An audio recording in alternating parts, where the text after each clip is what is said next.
White mom disowns black baby, then faints, seeing her face on every newsstand. The delivery room was silent, except for the faint beep of machines and the steady breath of nurses moving in and out like ghosts. Jane Whitmore lay still on the hospital bed, her body trembling, drenched in a cold sweat. Her blonde hair clung to her forehead as the doctor held up the newborn and announced, "It's a girl." Jane didn't smile. She didn't cry. She just stared. Wrapped in a soft white blanket, the baby was beautiful. Her skin was a warm, rich brown, her curls already thick and dark, and her tiny eyes, just opened, held a wisdom that seemed to cut straight through Jane. The silence stretched.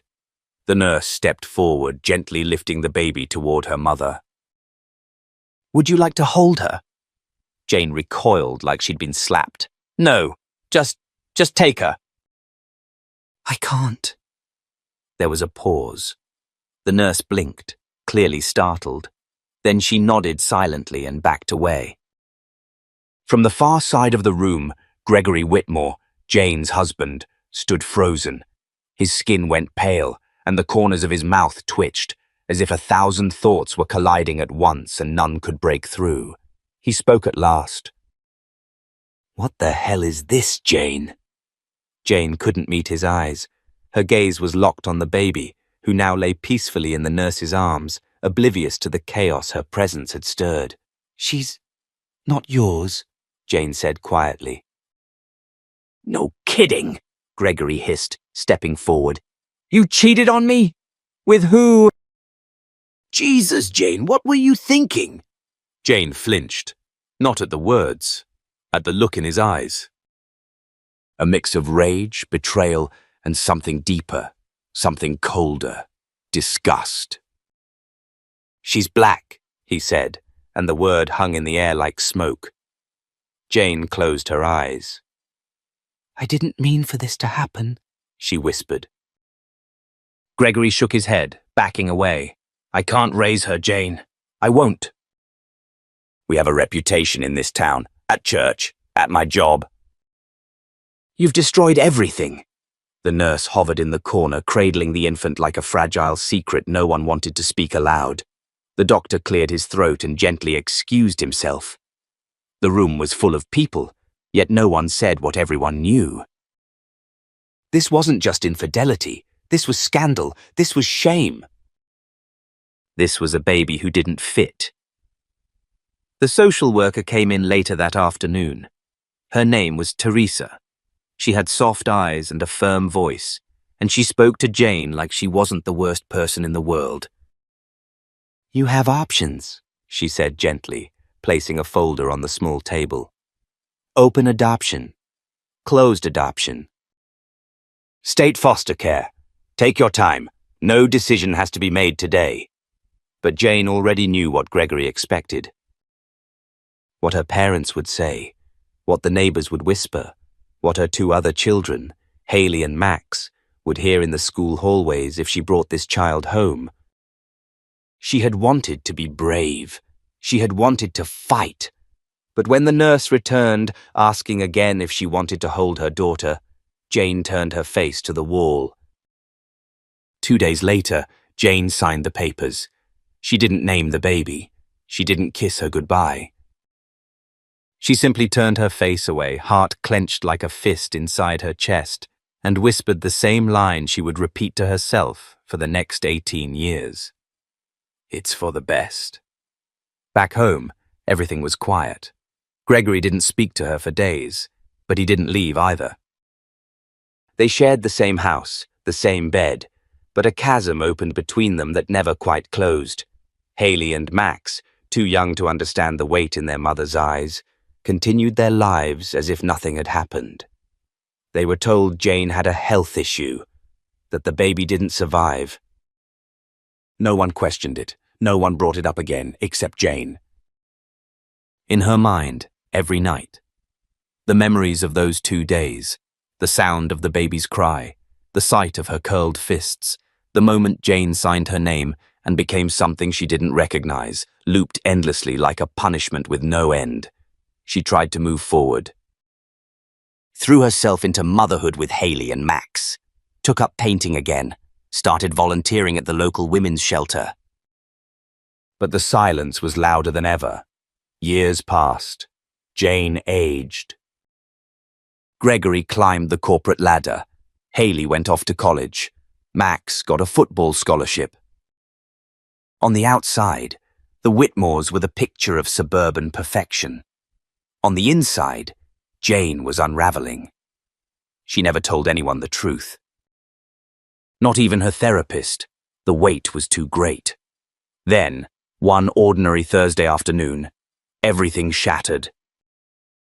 Jane was at the grocery store. The sun was bright outside. She had just placed a carton of oat milk in her basket and turned toward the magazine rack at the checkout when her breath caught in her throat. There, on the cover of Time magazine, was a face she hadn't seen in nearly 2 decades, but one she would never forget. A young woman. Tall, poised, elegant, her skin radiant. Her eyes fierce. Above her, bold letters read, "Meet Noelle Harmon, the lens behind a global movement." Jane's knees buckled. The magazine slipped from her fingers. She tried to steady herself on the cart, but everything blurred. The overhead lights swam. The tiled floor came rushing up. And then, darkness. She woke up in a hospital bed, an IV in her arm. A nurse leaning over her. "Mrs. Whitmore." "You fainted in the checkout line. How are you feeling?" Jane blinked, disoriented. For a moment she couldn't remember where she was. Then the memory hit her, the face, the name. Noelle, her daughter, the baby she had given away. Now staring back at her from every newsstand in America. And that's when she realized, the past never stays buried. It finds you. And sometimes it shows up wearing a camera around its neck, changing the world while you're still trying to forget you once refused to hold it. She clutched the edge of the blanket, her pulse racing, a single question pounding in her mind like a drum. Does she know? And if she does, what will she do next? Jane sat upright in the hospital bed, gripping the magazine that a nurse had placed on the tray table next to her. Her hands shook. The glossy paper crinkled under her fingers as she stared at the image again, trying to process the impossible. Noelle Harmon.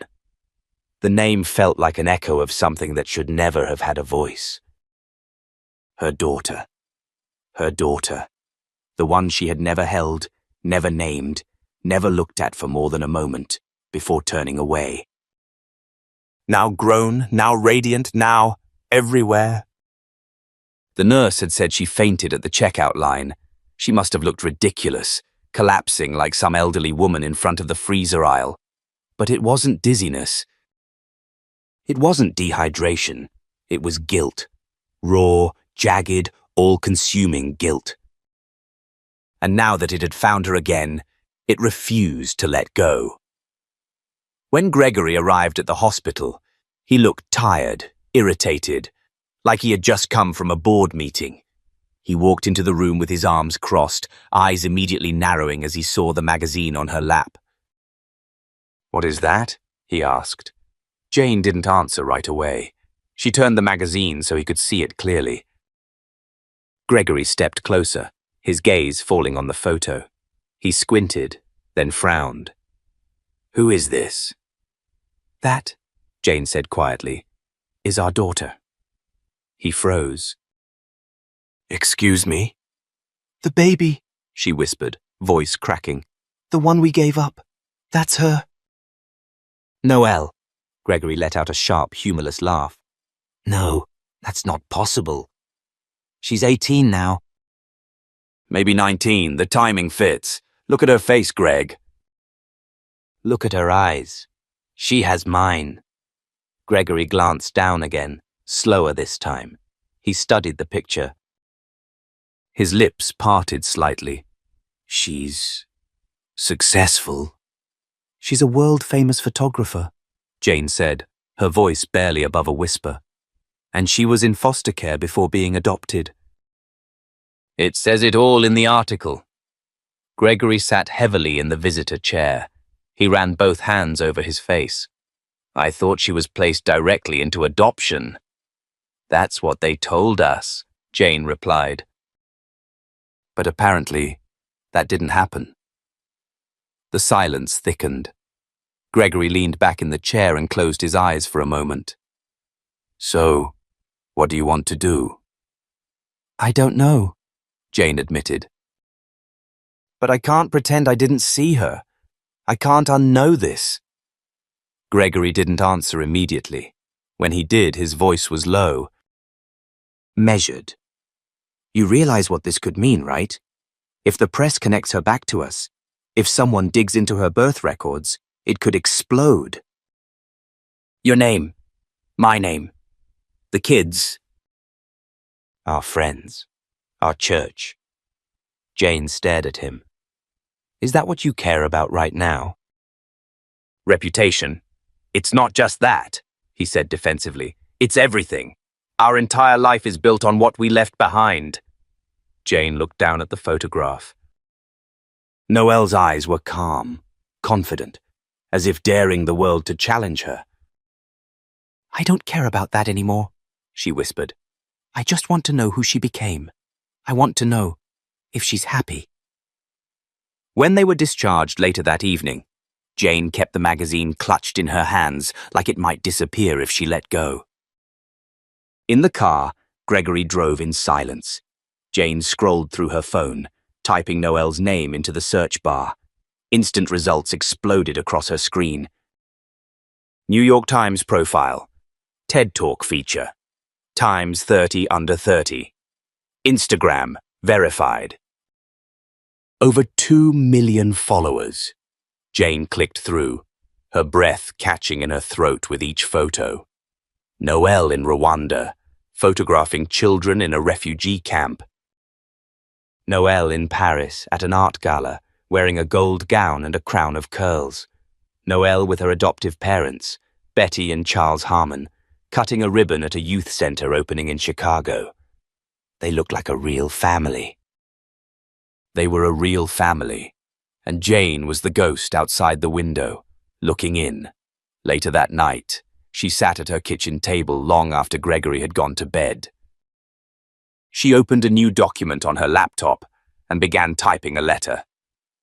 Dear Noelle, you don't know me, but I know you.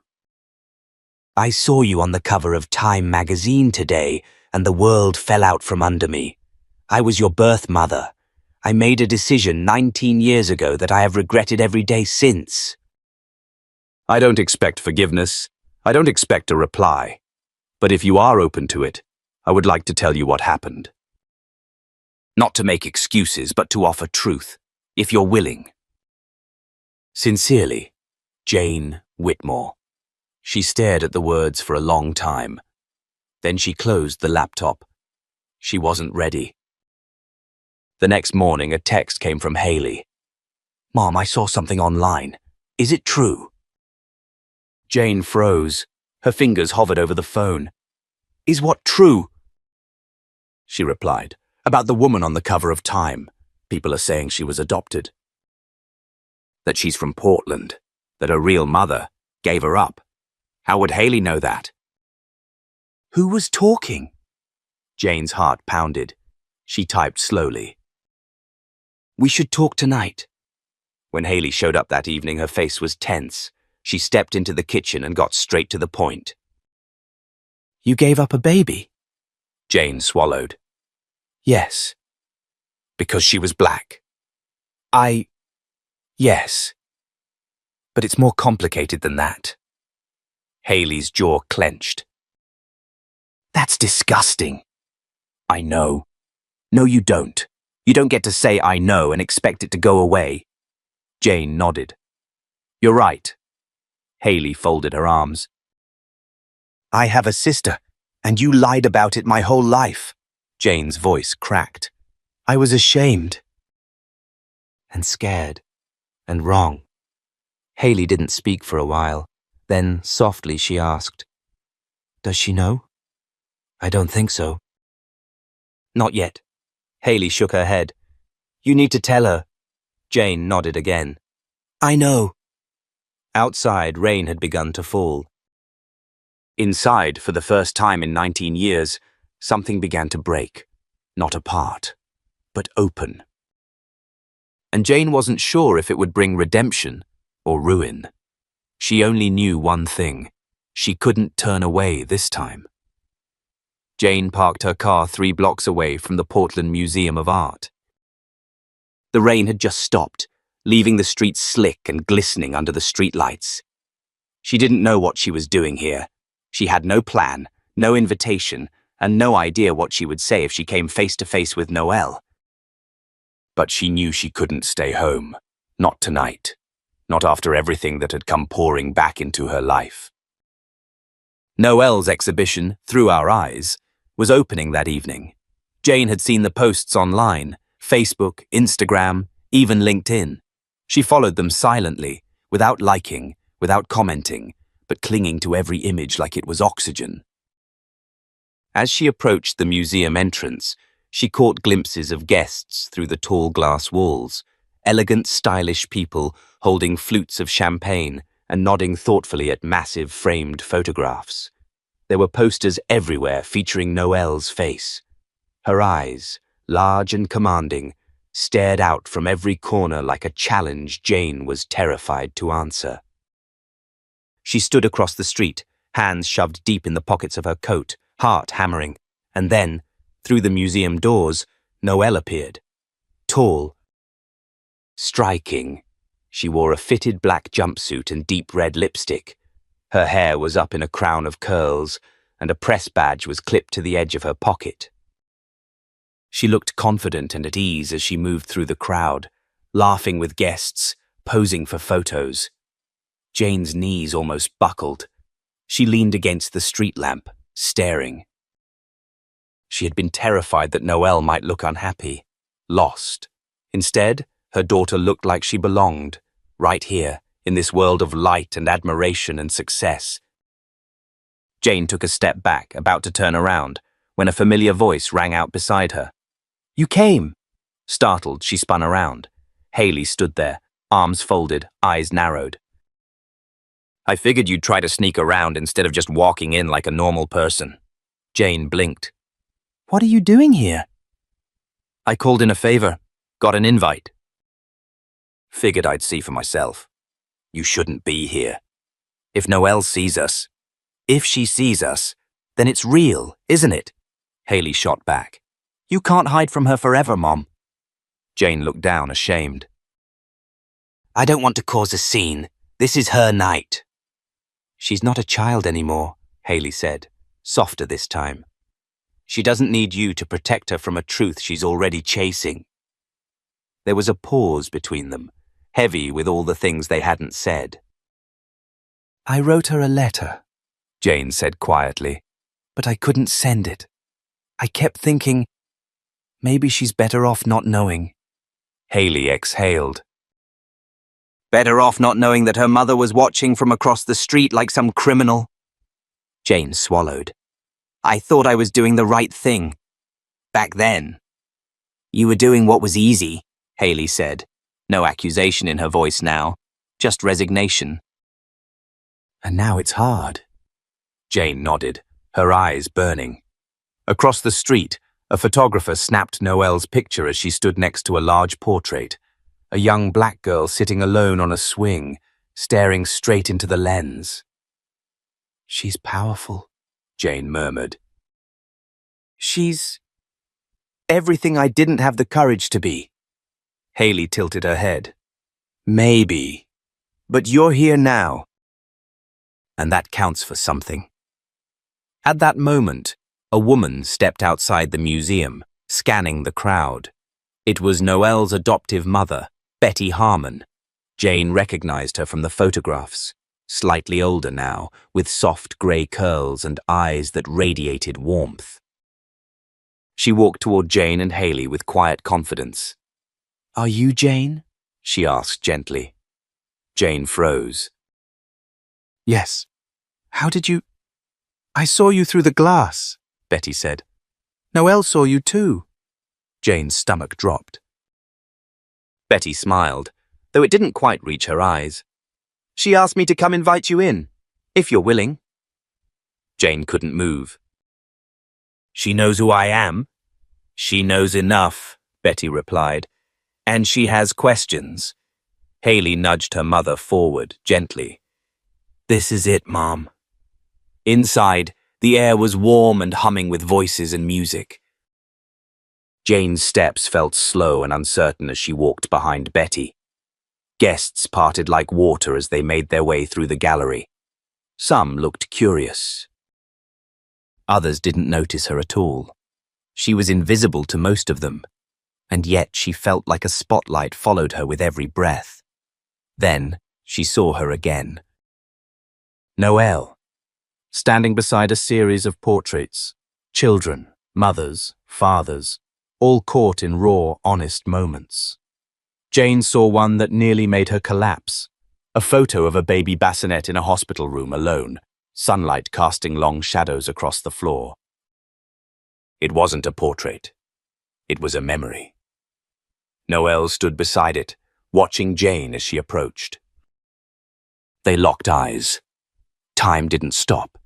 It twisted, bent around them like heat on pavement. "Hi," Jane managed, her voice barely audible. Noelle didn't smile. She didn't move, but she didn't turn away either. "You were watching me," she said. Jane nodded, her throat too tight to speak. "For how long?" "Since the article," Jane whispered. "The magazine. I saw you. I needed to see you, to know you're okay." Noelle tilted her head slightly, studying her face. "You never reached out." "I didn't know how," Jane said. "I didn't think I had the right." "You didn't," Noelle said bluntly. Jane flinched. "I still don't know what I want," Noelle added, "or what this is, but I'm tired of carrying questions. So if you're here to be honest, then talk." Jane's eyes filled with tears. "Your name was Claire," she said softly. "For a moment." "Before I let them change it, I named you after my grandmother. You had so much hair even then. And you looked right at me, like you knew everything already."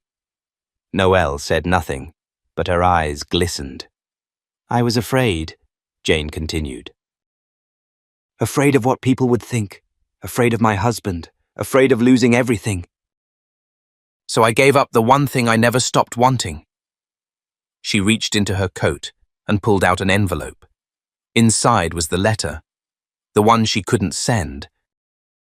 Noelle hesitated, then took it. "I'll read it later," she said. Jane nodded. Noelle's voice softened. "I don't know if I can forgive you." "I'm not asking for that," Jane said. "Only the chance to try."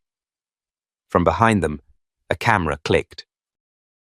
Then another. Noelle glanced at the photographer and turned back. "I think we're being watched," she murmured. Jane gave a faint smile. "Feels like karma." Noelle didn't laugh, but her expression shifted. "Something subtle, not quite forgiveness, but not rejection either." "Just the beginning of something, maybe." "I'm giving a talk tomorrow," Noelle said. "At the youth center. Come if you want, but not as my mother." "Just as someone who's finally ready to listen." Jane nodded. "I'll be there." As Noelle turned away, Jane looked down at the envelope in her daughter's hand. For the first time, she didn't feel like a ghost outside the window. She felt like a woman stepping through the door, and this time, she wasn't turning back. The next morning, the rain returned to Portland like a slow confession. Jane sat alone at her kitchen table, staring at the cooling cup of tea in front of her. She hadn't slept much, Her mind was tangled in the gallery, in Noelle's voice, in that split second of hesitation before she took the letter. It wasn't forgiveness, but it wasn't rejection either. For Jane, that sliver of space in between was a lifeline. Doug entered the kitchen quietly, the way he always did when something weighed heavy between them. He poured himself coffee, didn't sit. "You went," he said, not looking at her. "Yes," Jane replied. "She talked to you?" Jane nodded. "Briefly. She said she didn't know what this was yet, but she asked me to come hear her speak today. She's doing a talk at the youth center." Doug set his mug down harder than necessary. "And you think this is a good idea?" "I don't know what it is, Doug. I'm just trying not to run from it anymore." He rubbed his face with both hands. "This isn't just about you. What happens when this goes public? When our family gets dragged into it?" "She already is public, Doug." "That ship has sailed. You know what I mean. This could open everything up. The affair. The adoption. The fact that I, Jane corrected sharply, abandoned her." Doug looked up then, his jaw tense. "You think I haven't carried guilt too?" Jane stood. "If you had, we wouldn't be having this conversation 18 years late." He didn't argue. He didn't have to. The drive to the youth center was quiet. Jane wore a simple cardigan and jeans, nothing to draw attention. She parked on a side street, heart hammering, unsure of whether she'd be welcome. The youth center was a modern building nestled between two old warehouses, the kind of community space that held as much struggle as it did hope. Inside, folding chairs were arranged in rows, facing a modest stage. Posters for Voices of Tomorrow lined the walls. The audience was mostly teenagers, some disinterested, some curious, and a scattering of older adults with notepads. Jane found a seat in the back corner. The room buzzed. A woman with a headset stepped on stage, gave a short introduction, and then Noelle walked up, her presence commanding. She wore jeans and a grey tee, minimal makeup, and her natural curls pulled into a low bun. Still, every eye followed her. "My name is Noelle Harmon," she began. "I'm a photojournalist, a storyteller, and once I was a number in a foster system. Today, I want to talk about identity, how we build it, how it's stolen, and how sometimes we have to go digging for it in places we were told to forget." Jane's chest tightened. Noelle's voice was calm, confident, but underneath it, Jane recognized something else. A wound. Not open, but still red at the edges. "I was adopted at 3, Noelle continued. "Before that, I was passed from home to home. Some kind, some not. What I knew early was that I didn't look like my parents. They were white. I was not, and nobody offered answers." A quiet ripple moved through the room. "I didn't know who I was," she said, "until one day, someone put a camera in my hand, and the world started making sense through a lens." She talked about her journey, photographing resilience, exploring foster care reform, visiting birth family reunions across the country. Every word drew Jane in, but it was what came next that made her breath hitch. "2 nights ago," Noelle said slowly, "I met someone I've been searching for most of my life. My birth mother." Gasps scattered through the audience. "She didn't come to find me. I found her. She watched from a distance like I was a stranger in a zoo. And the truth is, I wanted to hate her. I still don't know if I don't." Silence. Heavy. "But I realized something," Noelle said, scanning the room. "Hating her doesn't fill the gap. It doesn't give me what I lost. It only keeps the wound bleeding." Jane blinked back tears. "So I asked her to come today, because this story isn't just mine. It belongs to every kid who ever wondered why they weren't enough, and every parent who ever let silence speak for them." Heads turned. The spotlight wasn't literal, But suddenly, all eyes landed on Jane. Noelle looked directly at her. "Mom, would you stand?" Jane froze. The air in the room thinned. Doug had warned her. Betty had warned her, even Haley, but none of it mattered. Because Noelle had called her Mom. Jane stood slowly, hands shaking. "Tell them," Noelle said, voice even. "Tell them why." The room held its breath. Jane's voice cracked at first, then steadied. "Because I was weak. Because I was scared. Because the man I loved gave me an ultimatum, and I told myself it was the only choice. But the truth is, it wasn't. I made a decision that ruined 3 lives, yours, mine, and his, and I've regretted it every day since." A teen in the front row whispered, "Damn," just loud enough for the room to hear. Jane continued, "I was so focused on appearances, on staying the perfect wife, the good mother to the children I already had, that I forgot to be human, and I didn't think anyone would ever forgive me, least of all you." She looked at Noelle. "I'm not asking for that. I'm just asking for the chance to learn how to do better." Noelle didn't respond immediately. Then she stepped forward, took the mic, and looked out at the crowd. "This is what reconciliation looks like," she said. "Messy, unscripted. Painful, but maybe necessary." Applause. Not thunderous, but real. After the event, people lined up to talk to Noelle. Jane stayed in her corner, unsure if she should wait.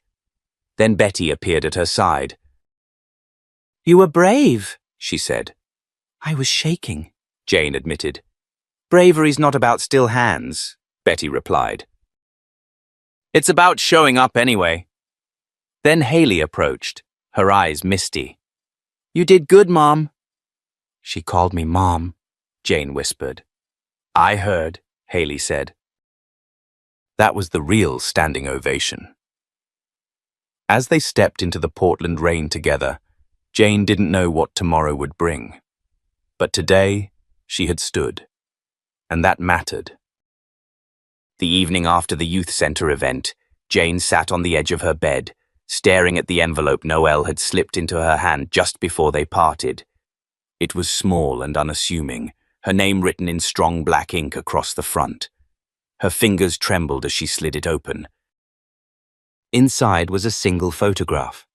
Noelle as a child, maybe 4 or 5, standing in front of a dilapidated brownstone. Her smile was soft, uncertain, and her small hand clutched the edge of a tattered backpack. On the back, in Noelle's handwriting, were 4 words. "This is where I started." Jane pressed the photo to her chest.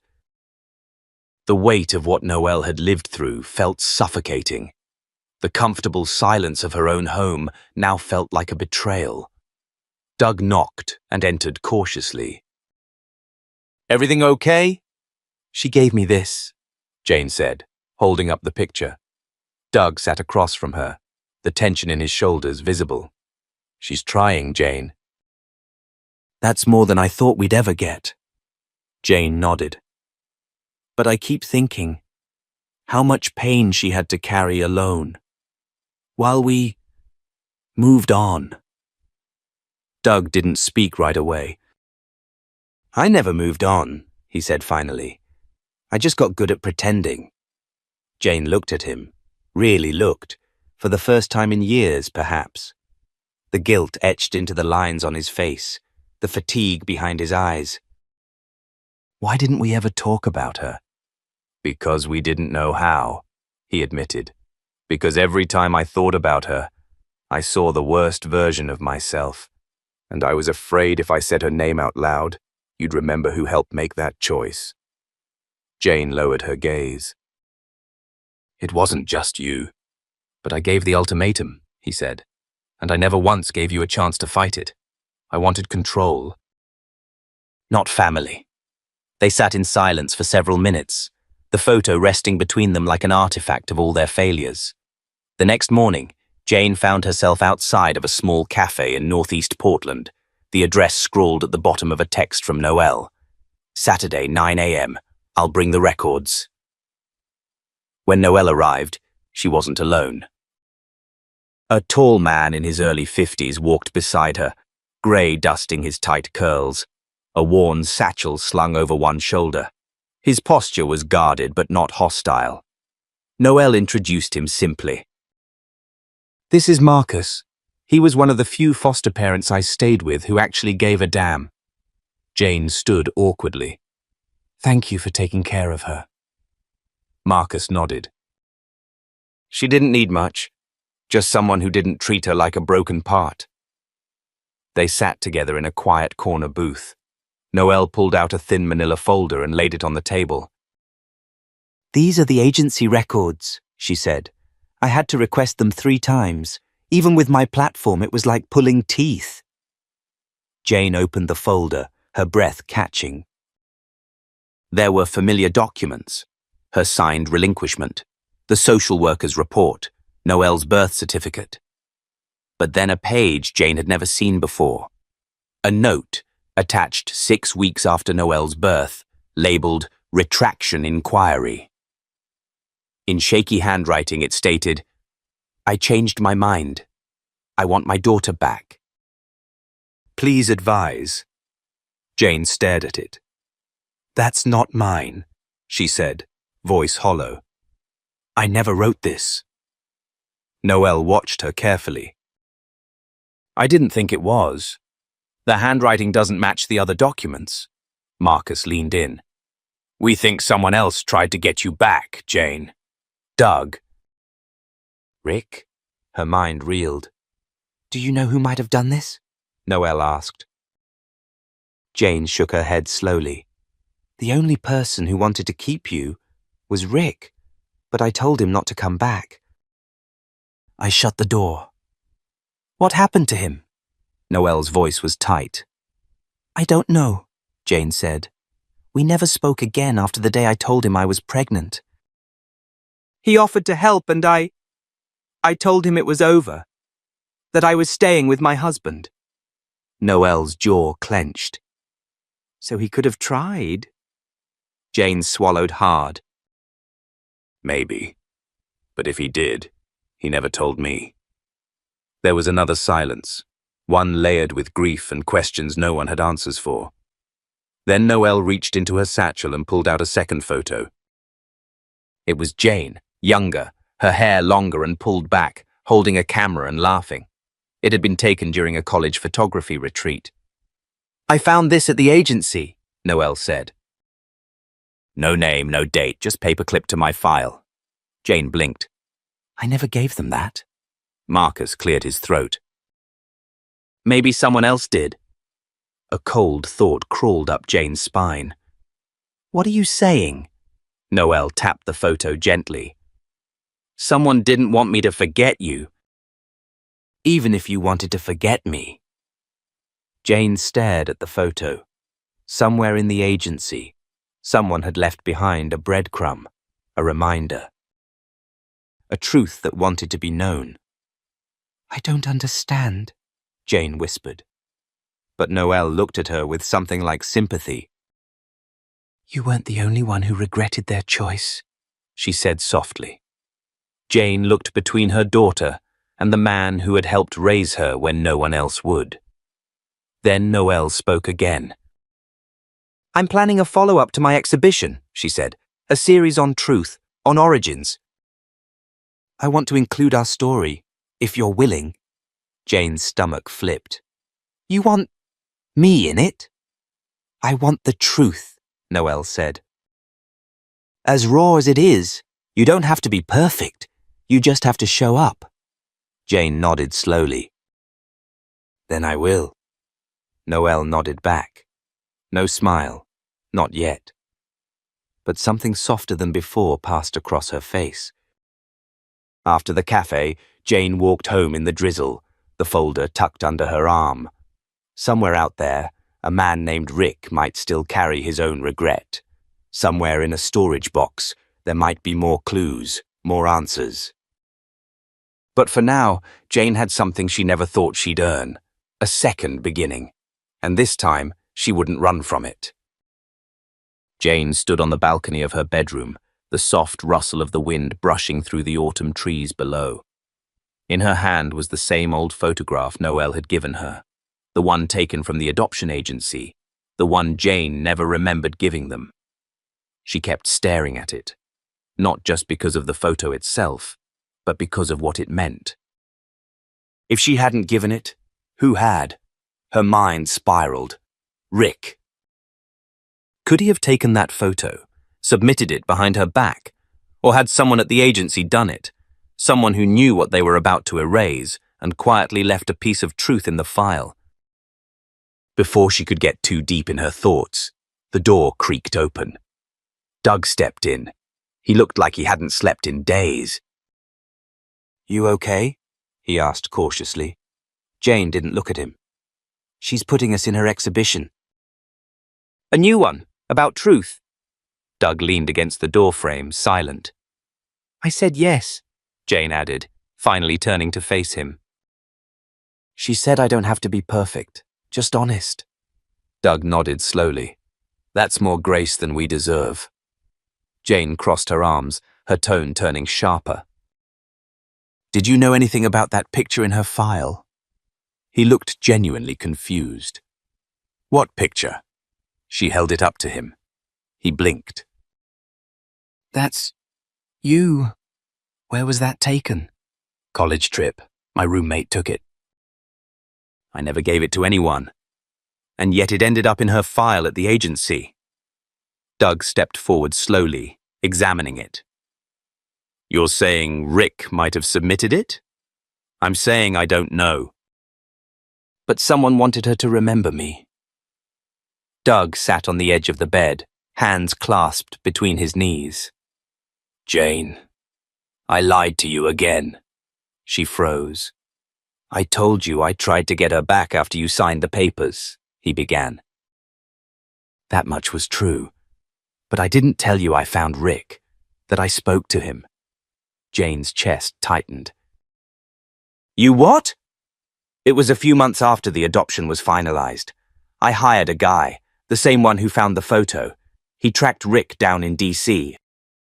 He was working for some non-profit, urban housing advocacy or something like that."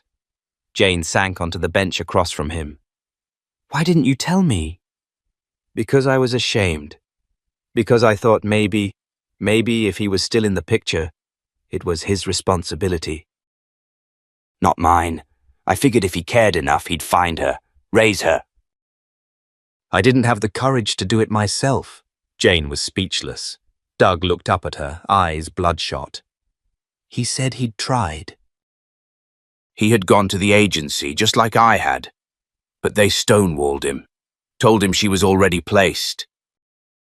"He said he even wrote letters, but then he stopped, said it felt like trying to shout through concrete." Jane's voice was barely a whisper. "Is he still alive?" "I don't know," Doug admitted.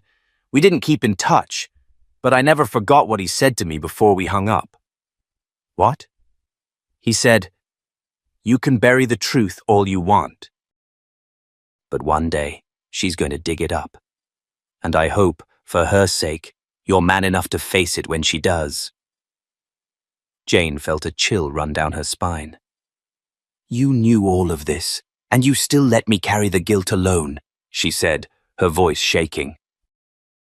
Doug nodded, shame coating every word. "Because I didn't want to be the villain in your story, but I was."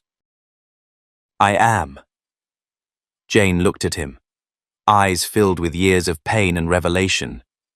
"You kept us both from knowing our daughter, and you kept me from knowing the man who tried to fight for her." "I know," he said quietly. There was a knock at the door downstairs. They both startled. Jane stood slowly. "That's Noelle." She walked to the door, her steps careful but firm. Noelle stood on the porch, her camera slung over one shoulder, a manila folder in hand, and her expression unreadable. "I found something," she said simply, holding out the folder. I thought you should see it before I publish anything. Jane stepped aside. Come in. They sat around the kitchen island, the air thick with expectation. Noelle opened the folder and slid out a copy of a letter. Jane picked it up. It was dated 6 weeks after Noelle's birth, addressed to the adoption agency. In Rick's handwriting. To whom it may concern, I am the biological father of the child born to Jane Macmillan on March the 4th. I was not listed on the birth certificate, but I have been made aware of the adoption. I would like to request reconsideration of custody. I am willing to provide a stable home and am prepared to go through any necessary legal process. I ask only that you consider the child's right to know where she came from. Jane felt her eyes blur with tears. He tried, she whispered. He tried everything. Noelle leaned back, watching her. I had to sue the agency for those records. They buried this, Jane. They never told me he existed. They never told me he fought for me. Jane looked up. I didn't know, I swear. I thought he walked away. He didn't, Noelle said. He was pushed out. Doug entered the room quietly and sat at the edge of the counter. I'm sorry, he said. I knew he went to the agency. I knew he tried, and I still told Jane it was final. I didn't think I could face what it meant if he'd succeeded. Noelle stared at him for a long moment, then turned back to Jane. I'm still doing the exhibition, she said, and now I'm thinking of titling it Erased Lines, because that's what they tried to do. Erase everything. Jane nodded, her throat tight. Whatever you need, I'll be there. Noelle stood, her voice quieter now. I want to meet my father, if he's still out there. Jane stood too. Then I'll help you find him. Noelle gave a single nod. Good. I'll let you know what I find. She walked to the door but paused just before opening it. I used to think I was unwanted, she said without looking back. Now I realize I was never given the chance to be found. Then she left. Jane stood frozen in the silence. Doug spoke first. She's stronger than either of us ever were. Jane turned to him. And we better become worthy of even being part of her story. He nodded, and for the first time in 2 decades, they both knew they couldn't rewrite the past. But maybe, just maybe, they could stop hiding from it. The air inside the hotel lobby felt colder than usual as Jane sat curled into a corner armchair, her coat still buttoned tight, though she hadn't stepped outside in over an hour. Her hands clutched a printout Noelle had emailed her just hours before. It was a scanned obituary dated 3 years ago. Rick Devo, 49, of Washington, D.C., passed away peacefully after a brief illness, survived by no immediate family. Memorial services held at New Life Community Chapel. That was it. No elaborate tribute. No photos, no list of survivors. Jane stared at the words until they blurred. He had died alone, and worse, Noelle had never gotten to meet him. A hollow ache settled in her chest, heavy and shameful. She remembered Rick's laugh, the quiet intellect behind his eyes, the way he always listened without rushing to fill the silence. And now, any opportunity to reconnect, to apologize, to fill in the lost years, had evaporated with a few lines in a forgotten newspaper. Her phone buzzed. A text from Darlene. Heard from Noelle yet? Jane replied. She's in Portland. Wants to see the gallery. Alone, but she said she'd talk afterward. Another buzz. Kevin this time. Let us know if she changes her mind. I still want to meet her, even if it's just once. She smiled faintly, grateful that her children, her other children, had grown into people far braver than she had been. The front desk phone rang and startled her. Moments later, a hotel staffer approached. Ms. Macmillan, there's a young woman in the restaurant asking for you. She said to tell you, bring the photo. Jane stood, heart pounding, the printed obituary and old photo tucked under her arm like precious artifacts.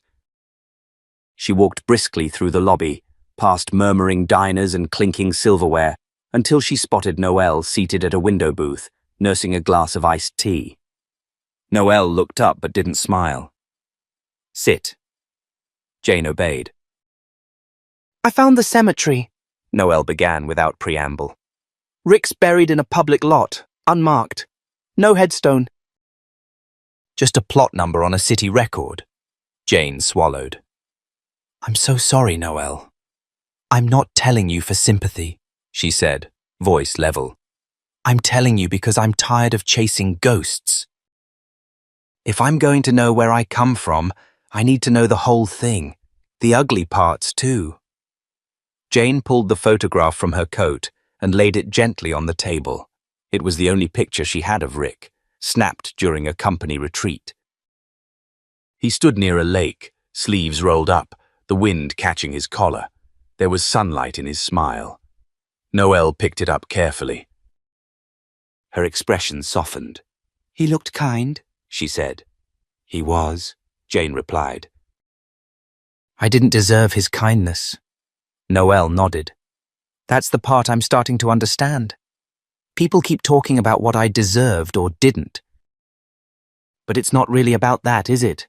It's about the choices people make when they're afraid. Jane's throat tightened. I was terrified. Of what people would say, of what my husband would do, of losing the life I'd built. I made every decision from a place of fear, and I lost you because of it. There was a long silence. Noelle broke it. I'm adding a final piece to the exhibit. A photo I took last week. It's of his grave, or where it should be. Jane blinked. You went there? Noelle nodded. I left a stone with his name on it, something to mark that someone came. That someone remembered. Jane reached across the table, hand trembling, and placed it over Noelle's. Thank you for doing what I couldn't. Noelle didn't pull away.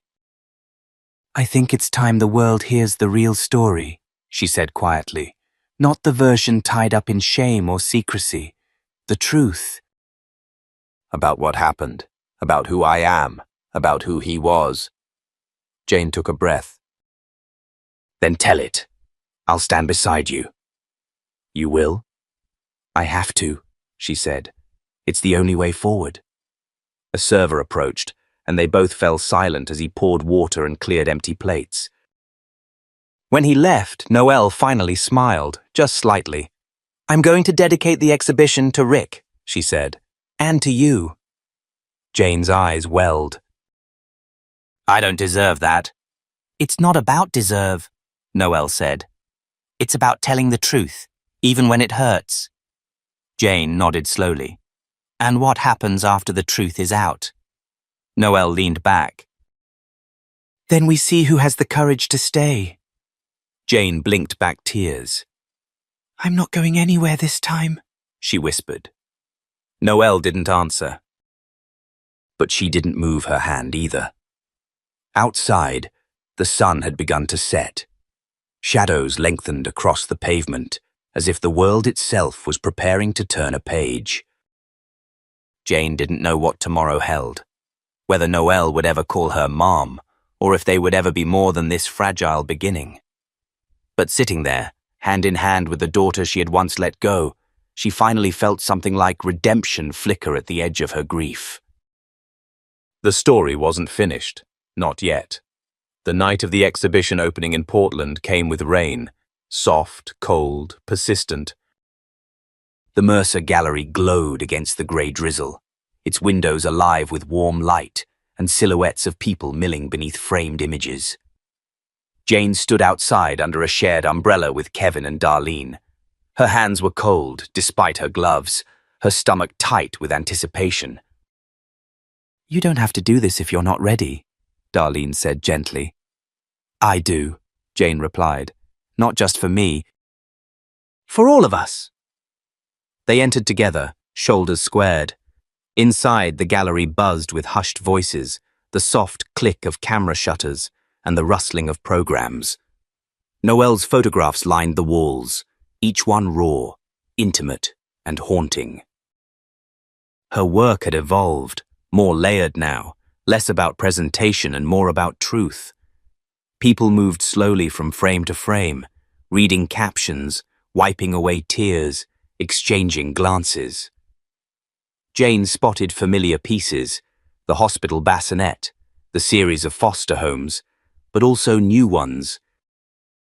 One showed a young woman standing at the base of a tree with bare branches, looking skyward. Another showed a folded letter beside a cup of coffee captioned, "Regret, steeped too long." At the far end of the room was the photograph Jane hadn't known would be there. It was a black and white portrait, Noelle seated on a worn wooden bench, Jane beside her. Both faced forward. Their expressions were somber but clear, eyes locked on the lens. There was no pretense, no attempt at false resolution. Just a quiet, mutual willingness to be seen. The caption read, "Unspoken, then spoken." Jane's breath caught. She wanted the photo to be real, a soft voice said beside her. Jane turned and found Betty Harmon, Noelle's adoptive mother, smiling gently. "She told me, if people are going to see the wound, they might as well see the scar too." Jane's eyes filled. "She's remarkable." "You raised someone extraordinary." Betty shook her head. "She was already extraordinary. We just made sure she had the space to discover it." They stood quietly for a moment. Then Betty reached into her purse and pulled out a folded card. "She wanted you to have this, but she didn't want to give it to you in front of everyone." Jane accepted the card with trembling fingers. On the front was a photograph of Noelle as a child, maybe 6 or 7, smiling with 2 missing teeth. The inside was handwritten. "I can't rewrite the beginning, neither can you, but maybe we get to write this chapter together." "One page at a time. Noelle." Jane pressed the card to her chest. She had no words. Across the room, Noelle appeared. She wasn't alone. Darlene was at her side, talking animatedly, their gestures mirroring like long-lost sisters catching up on too many years. Kevin joined a moment later, extending a hand, and Noelle took it, smiling. Jane didn't approach them. She watched from afar as her children, 3 of them now, stood together in a way that felt unthinkable just months before. Doug entered the gallery a few minutes later, quietly, head down, still unsure of his place. He lingered near the back wall, absorbing every image like a man searching for pieces of himself in each frame. Later, when the gallery began to empty and guests filtered out into the Portland drizzle, Noelle approached Jane near the exit. "Nice coat," she said. "You always dress like someone from an old New England catalogue." Jane laughed, caught off guard. "Guilty." Noelle reached for Jane's gloved hand and squeezed it briefly. "I'm not ready to call you Mom," she said. Jane nodded. "I wouldn't expect that. But I'm willing to see what else you might be." Jane swallowed hard, emotion rising like a tide. "Thank you. That's more than I could have hoped for." Noelle looked past her, toward the emptying gallery. "I'm doing a panel at the university next month. On truth and reconciliation in art. Think you'd want to be on it?" Jane blinked. "Me?" "Yeah," Noelle said. "Real stories, real consequences, real attempts to make things right." "That's what the students need to hear, not just pretty resolutions." Jane hesitated. "I wouldn't know what to say." Noelle smirked. "Start with the truth. You're getting better at it." Jane smiled. "Then yes." "I'd be honored." They stood under the overhang as rain drummed against the concrete. Kevin jogged up, his jacket damp, cheeks flushed. "Noelle says we're grabbing late-night ramen," he said. You coming? Jane looked to her daughter. Noelle shrugged. It's not family dinner. It's noodles, with people I might like. Jane grinned, heart fluttering. Then yes. I'm in. As they stepped out into the rain, a car drove by with a giant LED screen on the side, advertising the exhibition. Noelle's face lit up on the panel, confident, calm, seen. A group of teenagers pointed and shouted, That's her! That's the artist from TikTok! She's amazing! Noelle rolled her eyes, laughing. Apparently, I'm every newsstand famous now. Jane laughed too, but her chest ached with gratitude. Once, she had disowned her daughter out of fear. Tonight, that same daughter had welcomed her, not with open arms, not with instant forgiveness, but with space. And that, Jane realized, was its own kind of grace. They crossed the street together, Jane, Noelle, Kevin, Darlene, a family reshaped not by perfection, but by truth, time, and choice. If you're still with us, thank you. This story wasn't about fairy tale endings. It was about facing what hurts, owning what we've done, and finding the courage to write a new page. If you believe healing is possible, even after the unthinkable, then share this story. Leave a comment below. Subscribe to the channel. And remember, even when we're broken, we can still choose to begin again. See you in the next story.